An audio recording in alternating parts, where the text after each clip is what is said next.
And did Spielberg beg you to do the movie, and you? Yeah, on his knees. The guy came to me. Yeah. Nobody knows who you are. Yeah.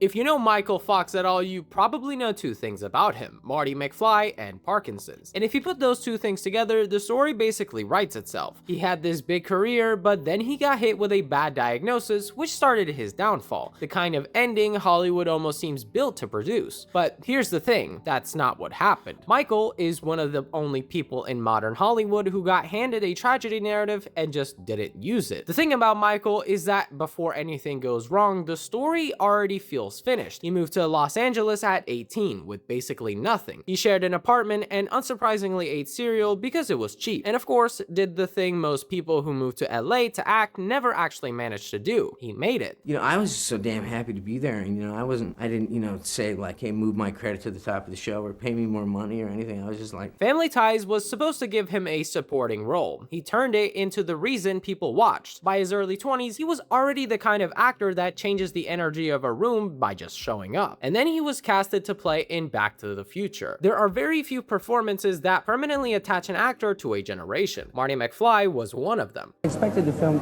to do well, and when I say do well, I mean, make a profit or whatever, but for it to come out and do as well as it did, I don't even look at the totals anymore. It's scary. The film came out in 1985, and it didn't just top the box office, it became the kind of movie that still plays constantly till this day. By his late 20s, he was everywhere, one of the defining faces of an entire decade. The trajectory looked like a straight line going only upward. At that point, his life already looked like a complete success story, yet it hadn't even started.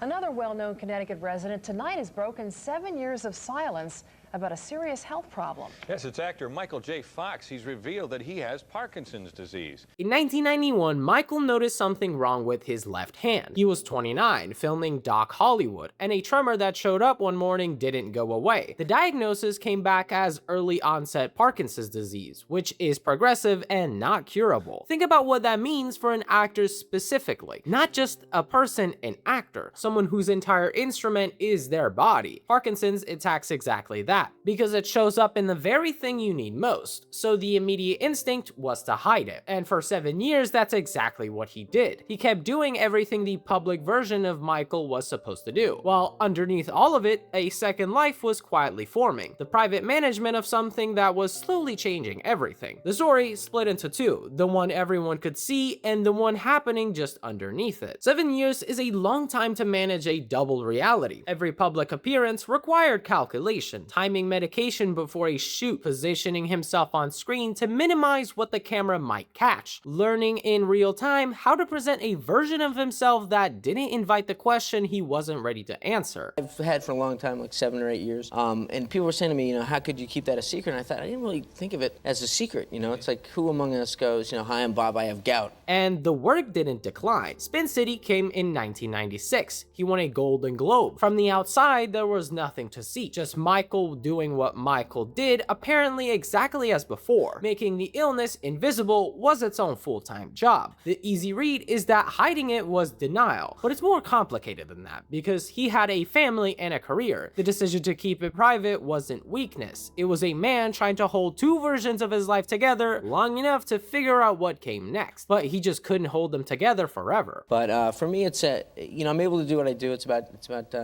about timing drugs, which again would refer to the band. So in 1998, he went public, and the moment he did, the story stopped being his in the way it had been. The diagnosis became a public fact, something the world now had permission to process. Fox says he hopes his coming forward will help others in their battle against Parkinson's disease. Overnight, he became the face of something he'd spent 7 years keeping out of the frame entirely. The coverage was sympathetic, of course it was, but sympathy has a shape, and that shape tends to look a lot like the tragedy arc, the story with an ending everyone could already see coming. He could have let it land that way, yet he didn't. In interviews, he was funny, genuinely, specifically funny about his own situation, not in the uncomfortable deflecting way, but in a way that made it clear he'd actually thought about this and arrived somewhere. He talked about the tremors directly. He made the jokes first before anyone else could decide what register to address them in. He was rewriting the emotional script attached to the diagnosis in real time, not by denying what was happening, but by refusing refusing to accept the conclusions people wanted to draw from it. And then he started building something. No different than the millions of others with Parkinson's disease. We can capture your attention,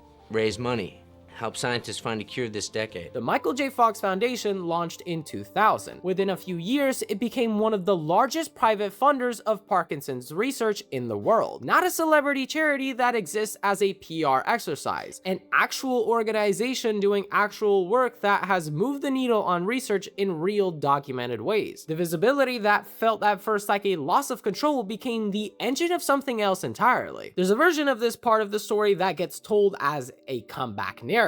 His career, number one, didn't collapse. He kept acting throughout his public years of Parkinson's. The work definitely changed the shape, but it didn't end. What actually shifted was what the work was for. Before the diagnosis, acting was the center. Everything was organized around it. After, and this happened gradually, not in a single dramatic moment, the foundation became the center. The acting continued as part of a life, not as the definition of one. That's different from a comeback. A comeback means returning to what you had. This was a reorganization. The same drive and the same intelligence that built one of the more remarkable careers of the 1980s, redirected towards a different outcome. And what the foundation actually accomplished is worth being specific about. Over $1 billion raised for Parkinson's research and real scientific progress on a disease affecting over 10 million people worldwide. He turned visibility into leverage, and then he used that leverage. Everyone expected a decline story. The structure was basically already in place, but it didn't unfold that way. The story didn't end where it was supposed to. Michael didn't defeat the narrative people wanted to write about him. He just refused to let it be the only one available.